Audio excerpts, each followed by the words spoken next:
Olá pessoal, saudações de paz e muitas alegrias mais uma vez por aqui para gravarmos nossos vídeos, produzir nossos conteúdos e colocar nas plataformas. Desta vez eu vou gravar um vídeo mais longo do que aqueles que a gente costuma gravar. Mas é um assunto importante e eu quero dar a atenção que ele merece e quero explicar para você de uma forma mais, eu não diria tão minuciosa, para também não ser prolixo, mas a gente não vai ter pressa em tentar explicar esse assunto que eu vou tratar aqui. Eu gostaria de começar da seguinte maneira. Eu tenho visto algumas entrevistas de dirigentes, empresários, religiosos. Quando o entrevistador lhe faz uma pergunta, que é uma pergunta meio tipo saia justa, que ele não domina bem aquela pergunta, ele geralmente se comporta de uma maneira escapista. Ele entra em outro assunto, ele aborda outras ideias, ou ele devolve a pergunta para o repórter de maneira indireta, mas o fato é que ele não responde a pergunta do jeito que o repórter ou o entrevistador lhe fez.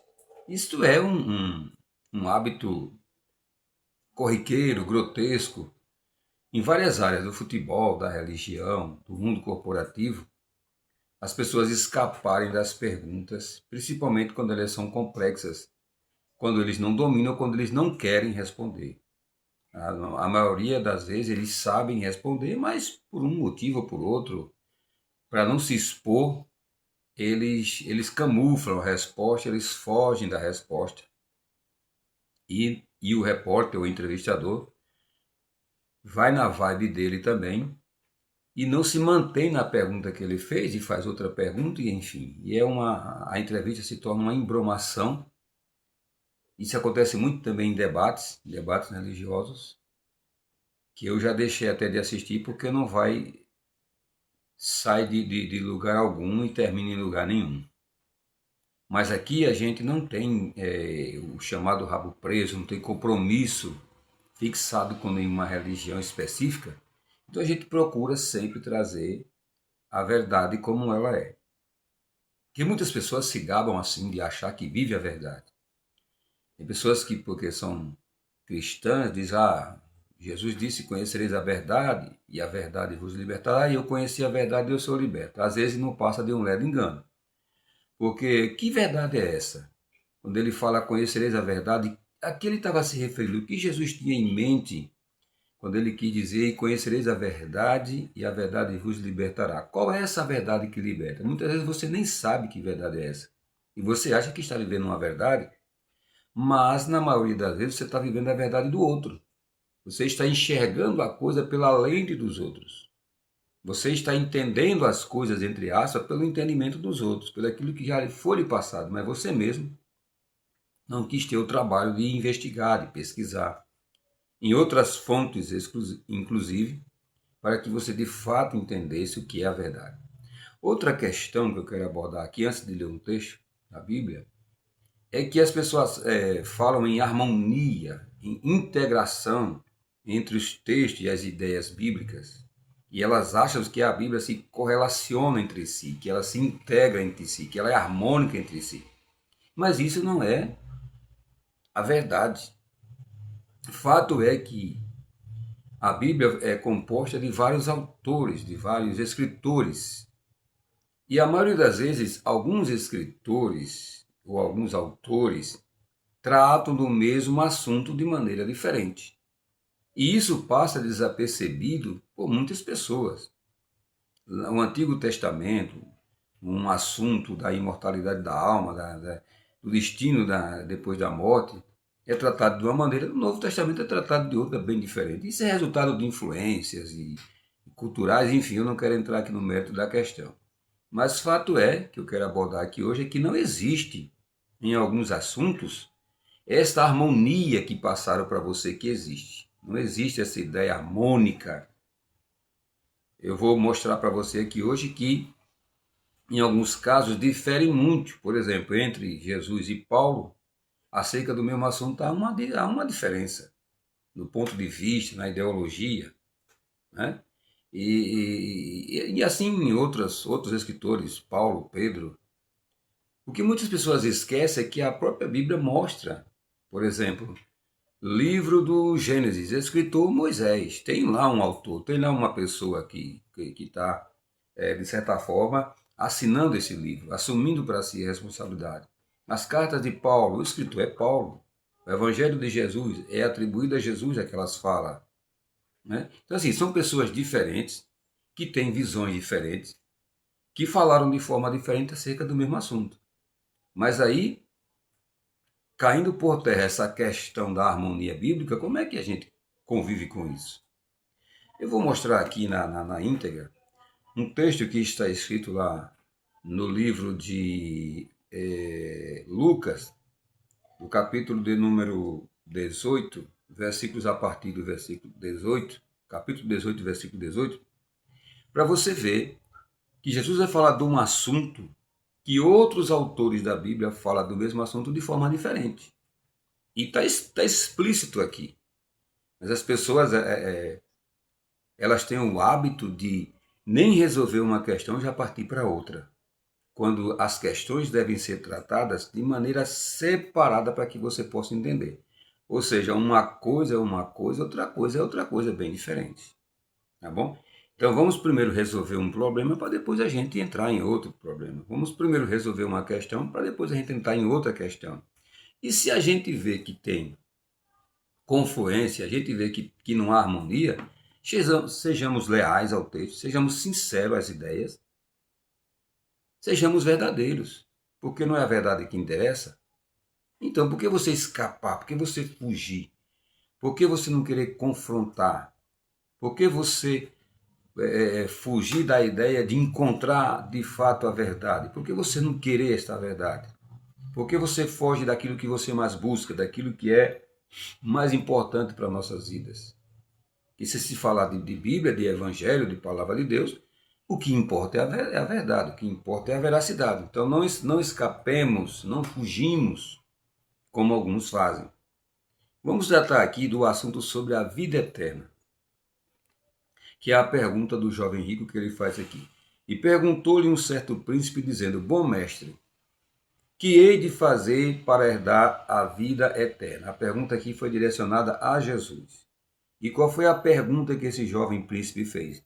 Ele fez a pergunta: que é que ele tem que fazer para herdar a vida eterna? É uma preocupação de todo cristão, né? Herdar a vida eterna. O que é vida eterna? Segundo a teologia cristã, vida eterna é uma vida que prossegue depois da morte física, em uma outra dimensão, no céu, no lugar mais elevado. Então as pessoas vivem aqui uma vida física limitada, já com prazo de validade, e quando essas pessoas morrem, a teologia cristã, a crença cristã acredita que elas entram na vida eterna. E o jovem queria saber como faz para herdar essa tal vida eterna. Jesus lhe disse: Por que me chamas bom?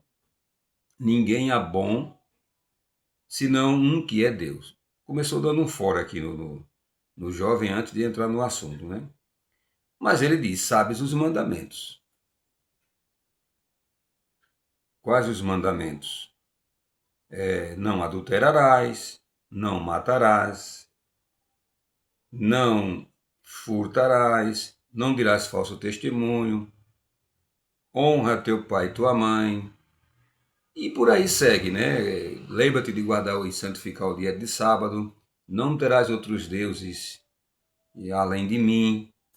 Enfim, você sabe que são 10 mandamentos, e que Jesus estava aqui citando, confirmando que esse rapaz sabia os mandamentos. Então, o que é que ele disse? Todas estas coisas tenho observado desde a minha mocidade. Vamos parar um pouquinho aqui para a gente e entendendo por parte, para não escaparmos das coisas, como se diz, como eu acabei de falar. Então, qual é a pergunta? Que é que eu tenho que fazer para herdar a vida eterna? Então, a minha pergunta vai para você. O que é que você tem que fazer para herdar a vida eterna? Como é que você entende? Você tem que fazer alguma coisa para herdar a vida eterna? O que é que lhe ensinaram que você tem que fazer para herdar a vida eterna? Pelo menos no meio evangélico que eu entendo, o que é que você tem que fazer para herdar a vida eterna? A primeira coisa é aceitar Jesus como Salvador e Senhor da sua vida. Segunda coisa é você se arrepender dos seus pecados. Aí vem você se batizar numa determinada igreja, vem você dar dízimos de oferta, vem você ser um frequentador assíduo dos cultos, né? Você fazendo tudo isso, no final você terá, depois da sua morte, a vida eterna. Então começa pela crença em Jesus, aceitando Jesus, como a igreja diz, você vai lá para frente, recebe uma oração, você se batiza e você cumpre as obrigações da igreja, então você fazendo isso, você está no caminho de herdar a vida eterna, perseverando nessas coisas para ter a vida eterna. Entenda uma coisa que eu estou falando aqui. Uma coisa é uma coisa, outra coisa é outra coisa. O entendimento da teologia e da crença das igrejas evangélicas é que se para ter vida eterna você tem que entrar numa religião. Qual é a religião? A religião evangélica. Por meio da aceitação a Jesus, você vai fazer parte de uma igreja e você é fichado nessa igreja. Você se batiza, tem um cartão de membro que você recebe, é uma espécie de crachazinho, e você agora é membro daquela igreja, então você está caminhando para a vida eterna.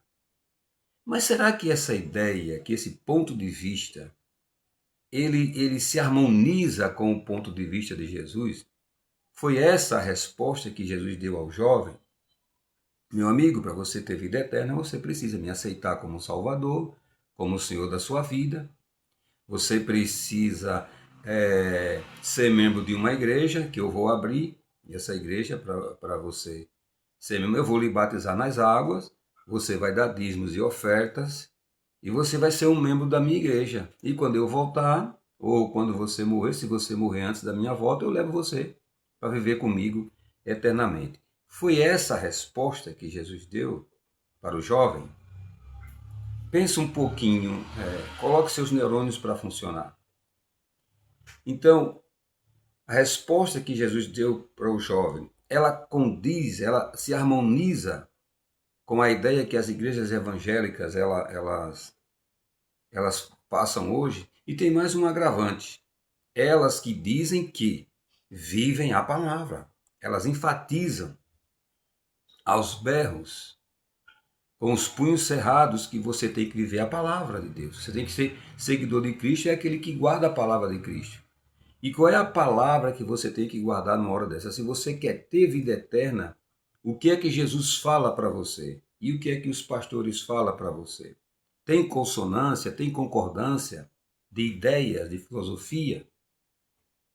É assim mesmo, você tem que entrar numa igreja, tem que se batizar, tem que dar dízimo, oferta, ser um frequentador assíduo, ir lá para frente, aceitar Jesus, receber uma oração, se arrepender, ser perdoado. Foi isso que Jesus falou? Essa é a metodologia, essa é a regra, esse é o parâmetro? Você está vivendo pela filosofia da igreja ou você quer ter vida eterna, quer ir por aquilo que Jesus está dizendo aqui? Há uma diferença ou não há? No final você vai decidir qual método você vai obedecer. Mas vamos mais para frente aqui. E quando Jesus ouviu isso, disse-lhe: ainda te falta uma coisa. Ainda te falta uma coisa. Vende tudo quanto tem, reparte pelos pobres, e terás um tesouro no céu. Depois vem e segue-me. Então veja só, a primeira condição que Jesus dá para ele é que ele tem que observar os mandamentos. Ele diz: isso aí é fácil, eu tiro de letra, eu faço isso desde a minha mocidade. Tranquilo, se for por isso, eu já estou dentro. Já vou viver eternamente. Aí Jesus: espera aí, falta uma coisa para você.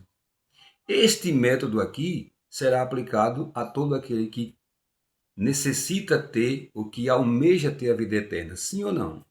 Pelo menos, se a gente quiser viver a Bíblia, tem que ir por aqui para ter vida eterna. Jesus está dando aqui o parâmetro, o método, a maneira. Vende tudo que você tem. O que é que você vê sendo praticado hoje? Para aqueles que querem ter a vida eterna, se desapegar ou se apegar? Se desfazer do que tem ou trabalhar para construir e entesourar ainda mais coisas materiais? O que é que regra que você vê sendo aplicada hoje nos pastores, no membro? Lembrando que eu não estou sendo contra a progresso, a desenvolvimento, a crescimento material, nada disso. Eu só estou indo pela metodologia, filosofia da Bíblia aqui. Para se ter vida eterna, ele mandou se desfazer das coisas e não se apegar cada dia mais às coisas, a novos carros, mais casa, mais terreno, mais dinheiro, ampliar negócio. Pelo contrário, ele falou: falta uma coisa para você. Você tem que vender o que você tem e me seguir. Vamos dar prosseguimento aqui. Então, duas coisas para se ter vida eterna, segundo o que Jesus falou. Primeiras coisas, guardar os mandamentos, os 10 mandamentos, inclusive o sábado, porque o mandamento não só são 5, são 10. E se for pela lei judaica, 600 e tantos, ainda mais. Guardar os mandamentos, que ele já observava desde a mocidade. Jesus disse: tranquilo, você está aprovado disso aí, mas tem mais coisas que eu vou falar para você. Então, vá prestando atenção. Para você que quer ter vida eterna com Cristo, primeira coisa, você tem que guardar os mandamentos, inclusive o sábado. Não é só 9 mandamentos, são 10. E se você for para a lei judaica, muito mais ainda, mais de 600 mandamentos. E a segunda coisa é deixar o que tem, é se desfazer das suas riquezas, das suas posses e seguir a Jesus. Arrisca. E depois vem e segue: mas ouvindo isso ficou muito triste porque era muito rico. Esse eu não vou ter condições de deixar essas coisas que eu construí com tanto carinho, com tanto empenho, que já veio da minha família, que eu estou dando prosseguimento a esse negócio próspero, lucrativo. Eu acho que na primeira eu passei, mas na segunda eu estou reprovado. Ficou muito triste por causa disso. E vendo Jesus que ele ficara muito triste, disse: quão dificilmente entrarão no reino de Deus, os que têm riquezas. E aí? Dá para você? Quão difícil entrar no reino uma pessoa que tem muitas riquezas. É difícil ela deixar, é difícil ela abandonar. Para entrar no reino, está no contexto da vida eterna, é muito difícil cumprir essa segunda parte. E então é muito difícil entrar. Porque é mais fácil entrar um camelo no fundo de uma agulha do que entrar um rico no reino de Deus. Não é impossível, mas é muito difícil. E qual é a condição para um rico entrar no reino de Deus? Literalmente, deixar as riquezas que ele conquistou. Ou pelo menos deixar de construir as riquezas. Eu estou indo pelo que está escrito aqui. Tá? Se você tem outra interpretação, você fala aí. Mas eu estou falando aqui seguindo o script. Segundo a pergunta que o rapaz fez: o que fazer para herdar a vida eterna? O que fazer? Eu preciso fazer alguma coisa? Precisa. Isso também entra em outro contexto polêmico, que é o de que eu preciso fazer alguma coisa para ser salvo? A salvação não é pela graça? A salvação não é de graça?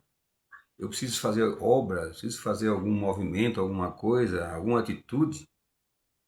É um assunto para outra hora. Mas já acende um alerta em nós, né? E os que ouviram isso, né, disseram: logo, quem pode salvar-se? Complicou o negócio. Bom, os ricos é difícil entrar. Guardar os mandamentos, todos eles também, enfim. Nem todo mundo guarda. Inclusive a igreja evangélica de hoje não guarda o sábado. Já está complicado para entrar na vida. Quem pode salvar-se? E disse, mas Jesus respondeu: as coisas que são impossíveis aos homens são possíveis a Deus. Isso aqui é o quê? É uma adenda, é uma abertura, é uma possibilidade? Anula o que Jesus falou acima? Não. Com a ajuda de Deus, as pessoas podem guardar os mandamentos, com a ajuda de Deus as pessoas podem abandonar as riquezas, ou pelo menos deixar de amontoar tantas, e alguns, poucos, entrarão no reino de Deus, serão salvos e terão vida eterna. Mas não anula o descumprimento daquilo que Jesus colocou como regra. Uma coisa não anula a outra. Não é impossível, mas segundo aqui ele é uma dificuldade grande. Então vamos lá. E disse Pedro: eis que nós deixamos tudo e te seguimos. O Pedro disse: ó, pelo menos uma coisa nós fizemos.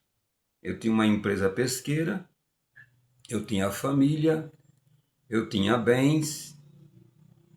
Já, pelo menos se eu não guardo os mandamentos, mas pelo menos essa parte das coisas materiais eu estou dentro, eu estou cumprindo. Aí Jesus fala aqui para ele: ó, na verdade vos digo que ninguém há que tenha deixado casa, ou pais, ou irmãos. Jesus não abre mão de que para herdar o reino de Deus e a vida eterna tem que se desapegar. Ele continua aqui com a ideia fixa do desapego e da guarda dos mandamentos, obviamente.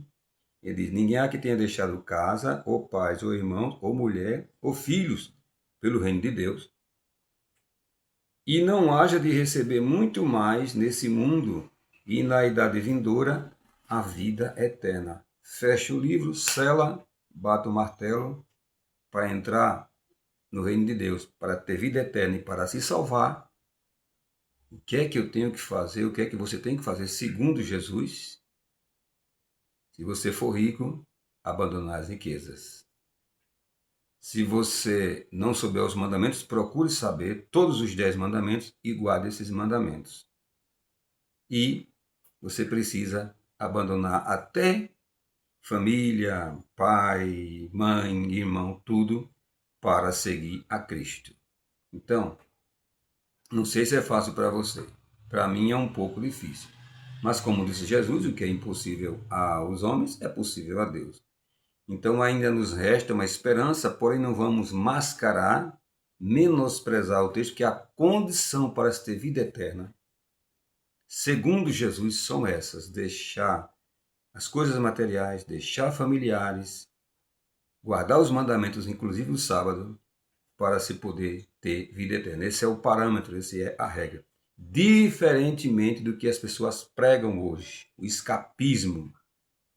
Não observam isso aqui e começam a criar filosofias diferenciadas, sutileza, sofisma, para tentar encobrir uma verdade absoluta. Então ele diz que você tem que entrar numa igreja, aceitar Jesus, frequentar os cultos, pagar dízimo, dar oferta, né? Tem que ser membro batizado de uma igreja, arrependido, confessar Jesus publicamente. E Jesus não falou nada disso para o jovem, mas é o que as igrejas dizem hoje, diferente do que ele falou, para se ter a vida eterna e para ser salvo. O parâmetro dele é outro, bem diferente. Então, eis aí a escolha para você, se você quer seguir aquilo que Cristo falou, ou se você quer seguir aquilo que os pastores de hoje estão falando, tentando remediar uma coisa que é irremediável e é inaceitável, porque a cabeça da igreja é Cristo, o parâmetro é dele, a verdade é dele. Se você está fazendo de forma diferente, será para conquistar uma outra coisa, mas não para conquistar a vida eterna, porque para conquistar a vida eterna tem que ser pelo parâmetro de Cristo. E eu vou trazer outros textos que confere, que potencializa essa ideia de Cristo sobre vida eterna e sobre salvação. Então, até o próximo vídeo. Ficou um pouquinho longo, mas curta, comente, compartilhe e leve esse assunto para outras pessoas e pondere sobre esses assuntos. Veja a diferença e veja se aquilo que você está seguindo é de Cristo, é bíblico, ou se são sofismas e ideologias de denominações evangélicas.